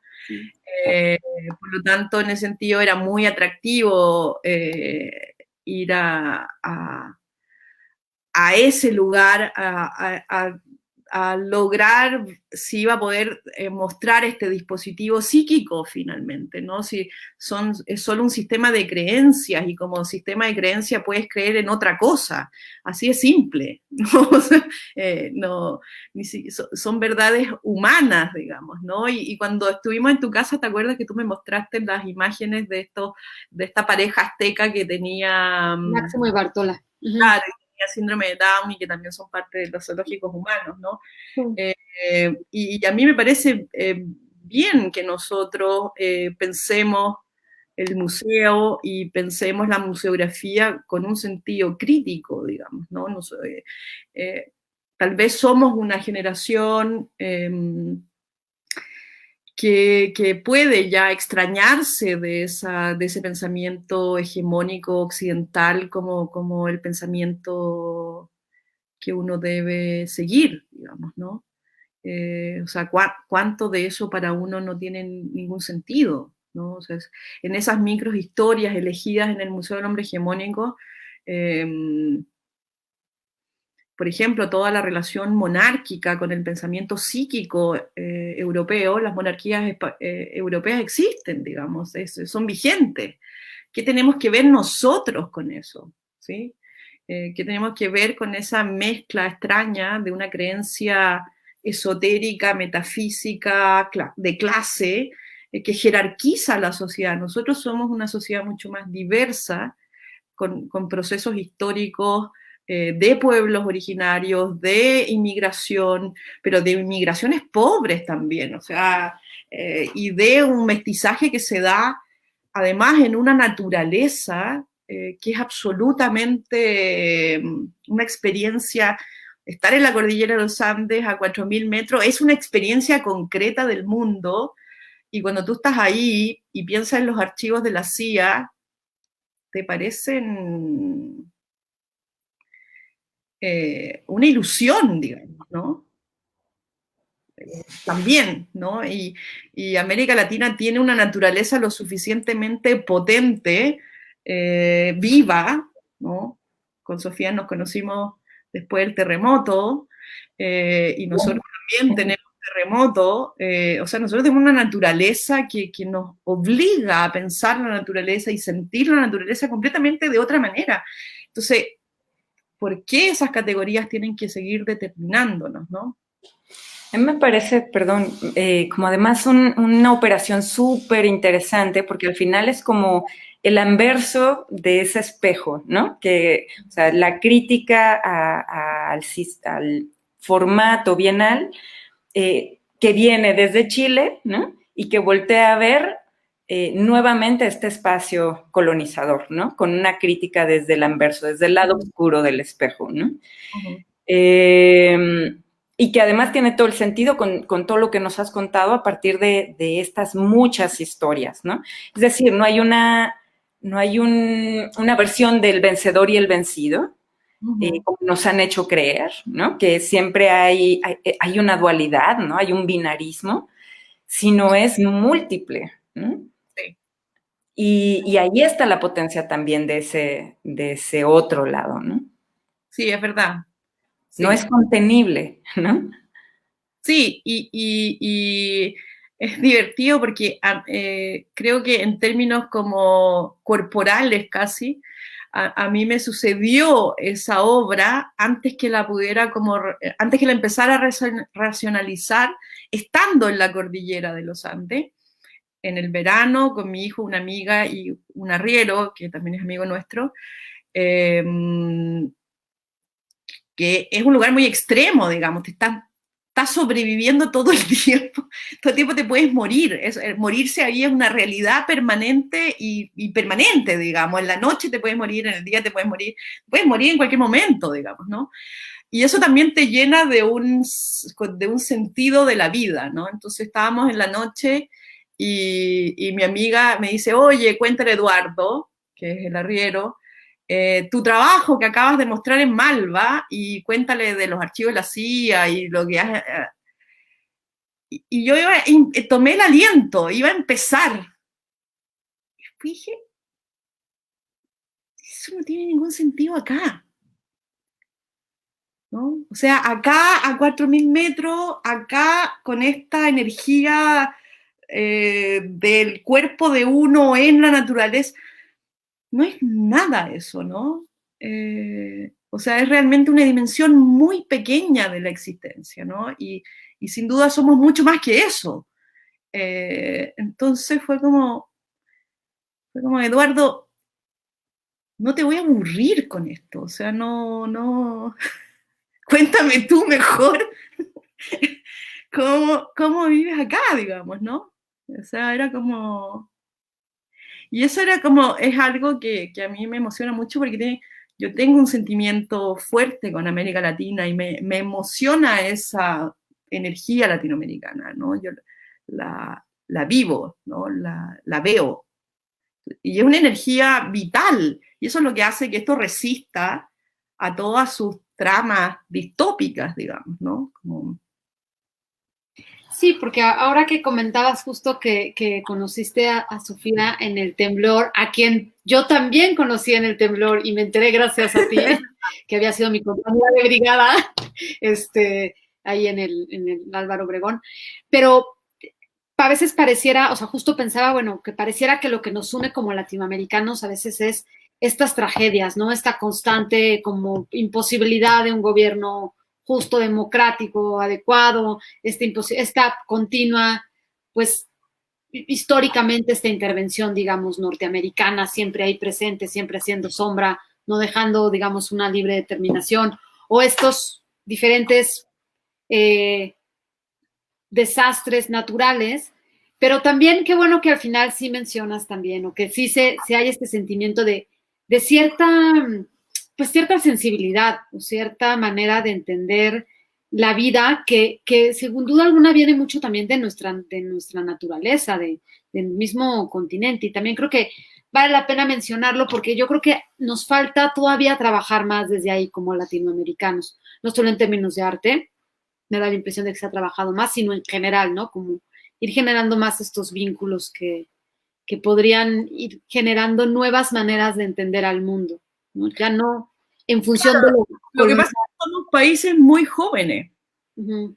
tenemos 200 años con suerte, así poniéndose optimista, tenemos 200 años de república, eso es muy poco.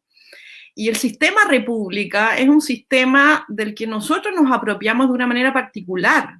O sea, las repúblicas europeas existen bajo el tutelaje de un sistema monárquico. ¿Ya? Nosotros no tenemos eso. Entonces, evidentemente, nuestros procesos históricos son más inestables, aparte de este sistema colonial que sin duda también está presente. Pero somos jóvenes, no tenemos democracias o repúblicas tuteladas por reyes, ¿sí? O sea, que uno no entiende, pero eso es una dimensión de la realidad impresionante, impresionante, cómo ordena la sociedad, ¿no? Y además tenemos un sistema colonial del que todavía no hemos hecho un proceso de independencia final. Estamos en ese proceso, ¿no? Y estamos en nuestro proceso de luchas de independencia, todavía. Nos construimos también desde las borraduras. Y además tenemos una dimensión de la naturaleza de, si tú tomas un mapa, si yo tomo un mapa y pongo a Chile en el mapa de Europa, Chile llega desde España hasta Rusia. Nosotros tenemos 4.500 kilómetros de largo. O sea, imagínate lo que es la dimensión de la experiencia de la naturaleza en eso, ¿no? Somos países muy complejos en ese sentido también. Tenemos una diversidad además que tiene que ver con nuestros pueblos originarios, con las migraciones. Todo eso se demora tiempo en cuajar, digamos, ¿no?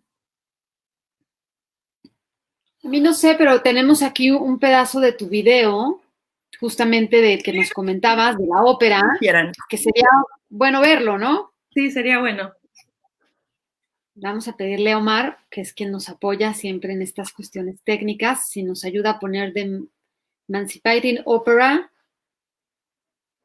para que podamos ver un poco de ese trabajo que presentaste en la Bienal de Venecia y que pues ahora sí que tiene que ver con las partes y las nociones más profundas de la construcción de las naciones modernas. Sí, le falta un volumen, ¿no? Un poquito, por lo menos. Habría que ponerlo con audio, a ver si... Solo decir que es una ópera que está construida en torno a dos voces, ¿no? Los dominantes que cantan desde su psiquis dominante, hegemónica. Los subalternos que lloran su subalternidad y la sufren y la padecen, y de repente disruptivamente aparecen estos otros dos personajes, son los emancipados.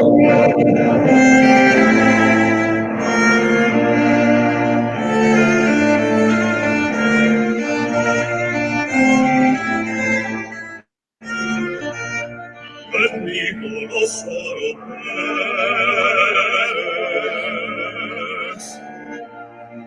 las puertas más que los panes,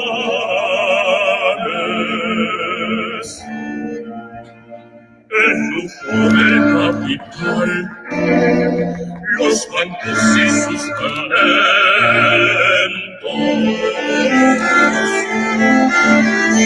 las indias occidentales y también las orientales. Bendigo del alto cielo la inmunidad de mi sangre, la blanquidad de mi piel.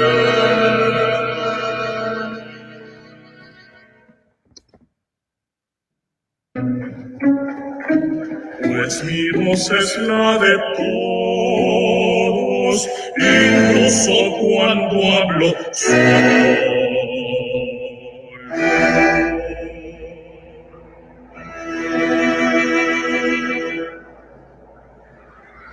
Maldigo el que ansia mi odio, maldigo cualquier emblema.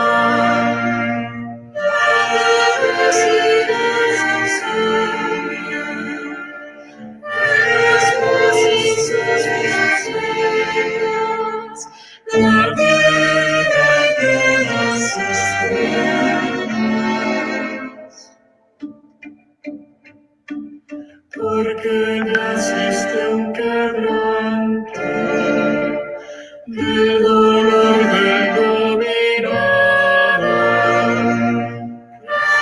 del clasificado, mas de la justicia y del pueblo subyugado. En la puerta de mi pueblo juraron que puertas 50 estrellas blancas y negras.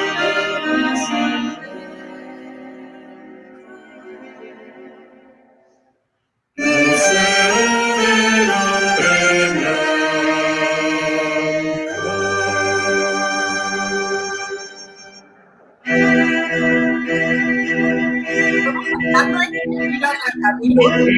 tener esclavos y amarlos al mismo tiempo.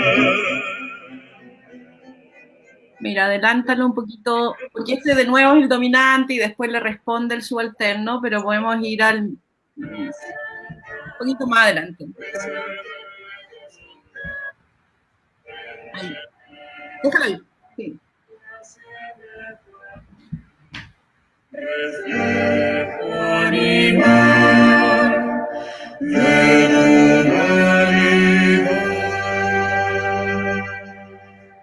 Y que pierdes la gloria que cadena de la celda de la armada.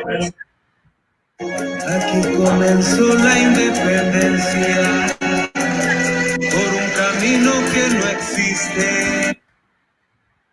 No, estaba bien, estaba bien. Perdón.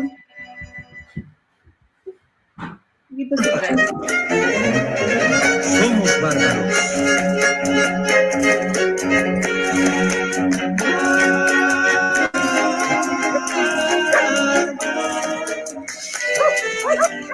Y cuando matamos, damos la cara. Y cuando matamos, damos la cara.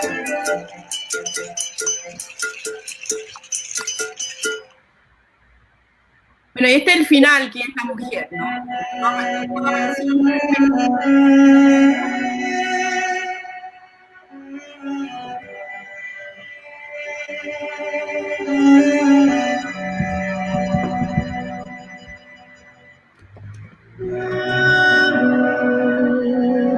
Controlar al mundo como tú.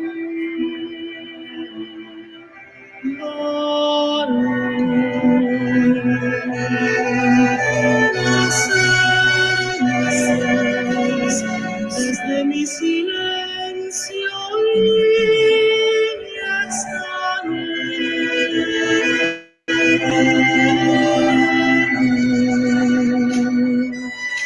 no seré tu madre, no seré tu esposo, seré el monstruo de la guerra.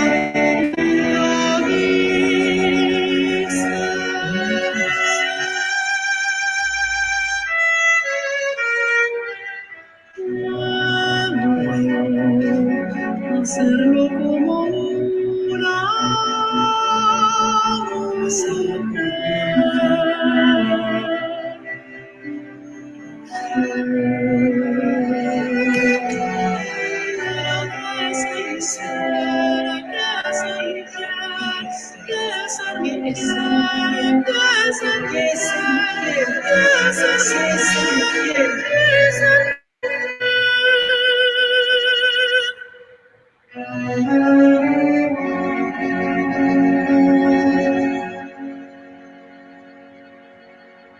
¿Qué es el nombre?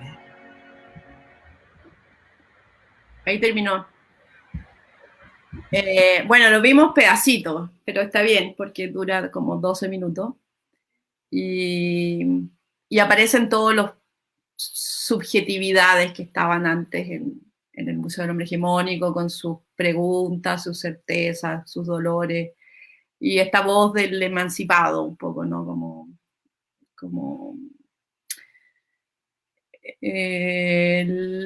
Bueno, supongo que la libertad, ¿no? Uno de repente puede, creo que el primer acto de emancipación es entender que uno puede pensar las cosas no de los lugares que, cuando ella se come, por ejemplo, los libros, ¿no? También como todo ese conocimiento que ha formateado nuestra psiquis, que nos ha dicho que las mujeres no sé qué, que las razas no sé qué cosas, de repente uno puede decir, bueno, ¿sabes qué? No tengo por qué aceptarlo, es solo una posibilidad de conocimiento, pueden haber otras, ¿no?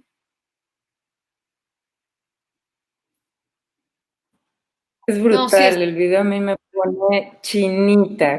Sí, se me pone la piel de gallina. sí, creo que pues pone muy a flor de piel estas complejidades del ser subalterno, pero también esta posibilidad de salirse de ahí, ¿no? Que tiene que ver también con una decisión, creo yo. Primero con una conciencia, y es ahí donde yo creo que puede abordar y digamos piezas como esta que nos presentas, que se fue a Venecia, pues a todos nos ayuda a ir ahora sí que machacando y repitiendo esto, porque aunque lo tenemos muy claro a nivel racional, yo creo que son de estas cosas que solamente viéndolas, viviéndolas, volviéndolas a masticar, volviéndolas a digerir, es como poco a poco te vas liberando porque en los más mínimos detalles muchas veces, ¿no? Te puedes cachar que sigues un poco todavía en esas lógicas que pues no es para menos, porque son lógicas que llevan años encima de uno, tanto en términos, por ejemplo, de género, como en términos de raza, como en términos, pues ahora sí que de todo un sistema colonial complejo, ¿no? Yo creo que es también lo que ayuda muchas veces el arte como experiencia. Yo lo hablo como visitante, ¿no? Y yo creo que tal vez Miradas Alteradas tiene algo que es un aprendizaje para mí, y también espero que lo sea para la gente que lo ve, que es el proceso de emancipación, ¿no?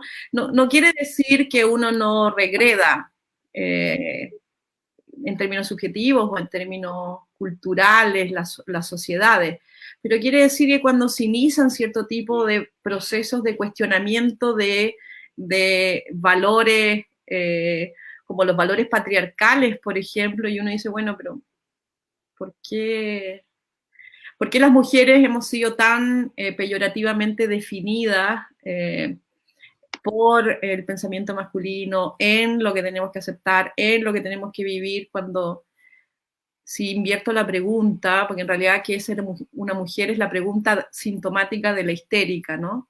Que es una pregunta muy interesante, porque es una pregunta muy política que hace la psiquis histérica a fines del siglo XIX, ¿no? ¿Qué es ser una mujer? Ya que ser una mujer es algo que está tan determinado por la cultura, entonces dime qué es ser, porque ya no sé cómo actuar un poco, ¿no? Esa es como la crisis histérica de finales del 19, que es interesante porque aparece antes de de los movimientos sufragistas, ¿no? En términos históricos. Pero claro, si uno hoy dice hacia las nuevas masculinidades que tendrán que surgir, bueno, ¿qué va a ser un hombre? ¿No? O sea, ser un hombre va a seguir siendo esto que ha sido, que en la pandemia ya se ha transformado en una caricatura de la masculinidad, una caricatura de sí misma, o los hombres van a tener que hacerse esa pregunta y refundar la masculinidad también, digamos, ¿no? Que yo creo que son... hay un mundo nuevo que, que así como angustia el hecho que se está destruyendo el mundo antiguo y uno no sabe qué va a pasar la próxima semana, así también hay una energía de un mundo nuevo, que habrá que alimentarla porque no es la primera vez que aparece esta energía de un mundo nuevo, ¿no? Hablábamos del 68, yo creo que el 68 es un momento de un mundo nuevo que regrede de manera muy violenta, ¿no? Vamos a ver si en esta ocasión podemos sostener ese mundo nuevo, ¿no? Pero por lo menos sí podemos decirlo, por ahora. No, pues sí, ojalá que como tú bien dices, ese mundo nuevo que está ahí en lo subterráneo vaya cada vez tomando fuerza, pues alrededor de todos. Yo no me puedo ir sin preguntarme, ¿dónde estás, Voluspa? Porque atrás vemos una imagen que ahora que hablas de las nuevas masculinidades, pues también me hace pensar en el espacio, y aparte en el espacio que estamos cada una de las tres, que yo creo que representa además tres espacios bien importantes en el mundo, pues, de las mujeres, como decimos. ¿Dónde estás tú?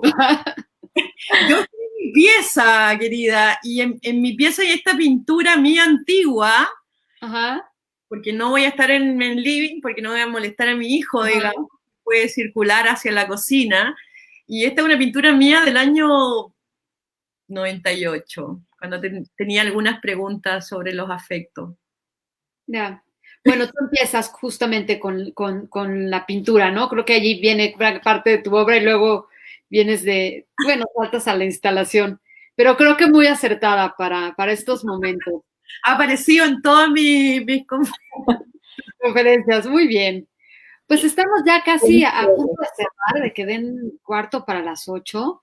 Y no sé, a mí me gustaría pues preguntarles, Voluspa, Sofía, ahora sí, ¿con qué se quedan? ¿Qué concluyen de estos borramientos, de estas memorias, de estas historias que hay que sacar, de estos sistemas coloniales que hay que destruir, y de esta, que yo me quedo con esa frase porque al final tengo alguien positivo dentro, supongo, o por lo menos más esperanzado, pero ¿cómo construir estos mundos nuevos? Yo no sé, yo creo que entendiendo que la historia es un proceso largo, que estamos inmersos en ese proceso, en ese río que es la historia, eh, que sin duda es un proceso que es mucho mayor que nuestra corta y pequeña vida. Y creo que la manera de conectarse con ella es éticamente, el sentimiento ético, pero también es un sentimiento de ternura, y en ese sentido es un sentimiento femenino, espero que masculino también, de pensar en las generaciones futuras, ¿no? Con entender que no vamos a resolver todo en este momento nosotros, tal vez no nos va a tocar ver necesariamente los procesos históricos de los que hemos estado hablando cerrados, pero sí podemos construir herramientas para los que van a vivir en 200 años más, por ejemplo, ¿no? Podemos colaborar, co-crear, como decía Sofía, que es una palabra que me encanta, co-crear sistemas de lenguaje, de pensamiento, de conocimiento que colaboren con eso, ¿no? Entendiendo que somos una colectividad y que podemos lidiar con la violencia, ¿sí? Y eso no quiere decir que la violencia no nos afecte y no nos impacte y no nos produzca un shock, pero sí tenemos la capacidad de lidiar con ella, creo yo.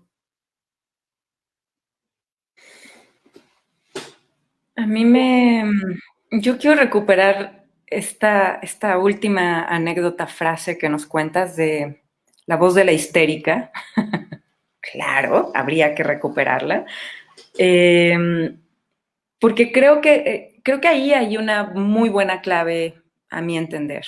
O sea, requerimos de esa pregunta histérica, ¿no? Precisamente para generar grieta, para hacer la incisión y recuperar el hueco, y no temerle al hueco y al vacío, ¿no? Porque es ahí donde me parece que está la oportunidad de lo que sea, ¿no? De replantearnos lo que venga, sabiendo que en esa grieta está la pluralidad. A mí eso me mueve mucho de lo que dices, pero también me mueve mucho de tu obra.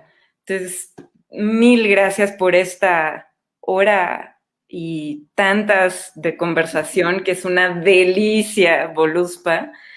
Y también te regreso la pregunta, Eu, mil gracias por la invitación y por este programa hermoso, pero ¿tú con qué te quedas? Tienes que poner tu micrófono. Por supuesto, con la satisfacción de verlas, pero también creo que, y pensándolo mucho en el espacio que coordino, creo que ha sido muy acertado contar con una pieza tuya que pone de manera muy clara este conflicto y este desgaste que todavía existe actualmente en el tema de los archivos de un evento que sucedió hace 50 años por las razones diversas que sean. Algunas, no todas tienen que ver ya con voluntades políticas, a veces tienen que ver con las complejidades técnicas que implica también el entrarle a un archivo tan complejo, pero creo que tu pieza justamente logra pues mostrar de manera muy clara dónde está el principal meollo del asunto y poner, como dicen por ahí, los puntos sobre las íes.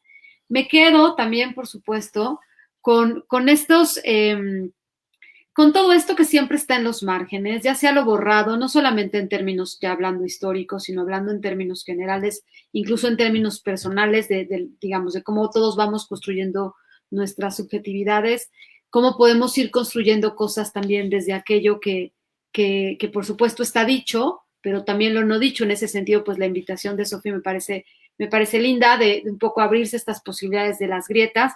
Creo que en ese sentido es una de las grandes aportaciones que quizás se pueden hacer desde los diferentes feminismos, pues es ir abonando también a pensar en nuevas lógicas que quizá pueden salir un poco de estas tradicionales lógicas de dominación y que también pueden contribuir a un contrapeso que parece evidente, y creo que la pandemia lo puso muy, muy en claro, porque donde nos quedamos todos un poco en pausa, es el espacio principalmente femenino, que es el espacio de la casa. Por eso hace rato te preguntaba dónde estás tú, porque me encanta que Sofía esté en su cocina, que también pues, es un espacio completamente importantísimo, creo, desde donde se han generado muchos otros saberes y que a veces no han tomado esta forma de documento, archivo de lo importante, y que han quedado por ahí olvidados y que ahora pues queda muy claro que hay que empezar a sacar. Y creo que ahí las prácticas artísticas han abonado mucho en justamente rescatar eso que a veces queda olvidado. Tú dijiste algo con lo que a mí me parece la gran aportación del arte, es que ustedes pueden crear sus propias metodologías. Entonces, como tú bien decías hace rato, pues, tú puedes realmente sacar temas con esta libertad. Claro, siempre hay una investigación detrás, hay un trabajo, hay una rigurosidad, pero digamos saliendo de esos esquemas de pensamiento, que creo que es lo que hace falta pues romper. Y en ese sentido, para irnos despidiendo, pues me gustaría pedirles sus recomendaciones, sobre todo para quienes nos escuchan, de libros, películas, tengan o no que ver con el tema. Creo que al final todo se va sumando, lo que estén viendo, lo que estén que es buenísimo. Es el nuevo libro de Didi Huberman, que se llama Desear desobedecer, lo que nos levanta. Muy bien, que sí, también como hace tiempo platicamos. Es muy estimulante, así que lo recomiendo. Muy estimulante, porque hay que desear y también hay que aprender a desobedecer. Y hay que saber qué es lo que a uno lo levanta. Y eso, digamos, en el espacio también lo intentamos abordar, digo, no desde un desparpajo total, pero sí, digamos, el también saber, pues, desafiar, ¿no? Y desafiar desde un pensamiento crítico, digamos, ¿no? Y también, pues, desde las pulsiones, porque, pues, si no, ¿desde dónde, no? Sofía. Tu micrófono. Me agarraron un poco en curva porque no tengo aquí los libros. Pero justo después del encuentro que tuvimos en Archivos Fuera de Lugar,